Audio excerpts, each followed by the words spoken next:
ka yi amfani da dama, ka yi amfani da dama. Rayuwa tana ta shuɗewa, rayuwa tana ta shuɗewa. Ka yi amfani da dama, ka yi amfani da dama.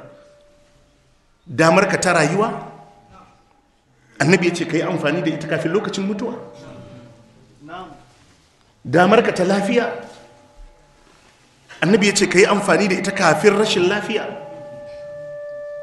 Damar ka ta wadata, ka yi amfani da ita kafin ta ƙare ko kafin ka ƙare ka batta.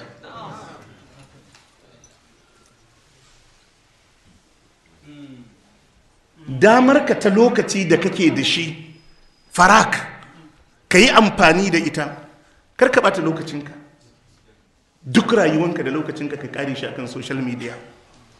Ya zan wannan wayar kan ita ce take cin mafi yawan lokacin da Allah ya baka a rayuwa, musamman wanda zai sarrafa lokacin ba akan ayyukan alkhairi ba, ba sauraron alkhairi ba, ba yada alkhairi ba, ba aiki da alkhairi ba. Wani abu ne da laisa lahu da'watun fi dunya wala fil akhirah. A duniya ma bai da amfani balle a lahira.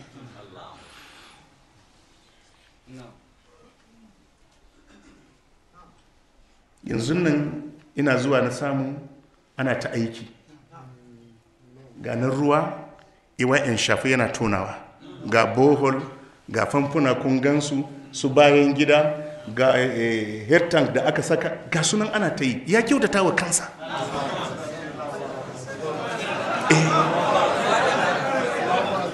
Allah ya sa a cikin mizanin ayyukansa na alkhairi, Allah ya sa dan aljanna ne, Allah ya shirya mishi zurriyarsa. Na san yana daga cikin kalubalen wannan majalisar ruwa. Na san akwai bawan Allah da sama da shekaru 2 ko 3 yake kawo fiye wata duk sati a nan wajen karatu, amma wani lokaci ga ruwan rijiyan, ga ruwan da za a kawo din ruwan alwala sai ya yanke.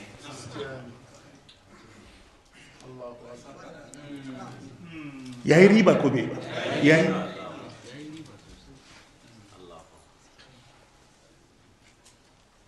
To ita rayuwa dama ce, in kana da dama ka yi amfani da damar. In kana da dama ka yi amfani da damar.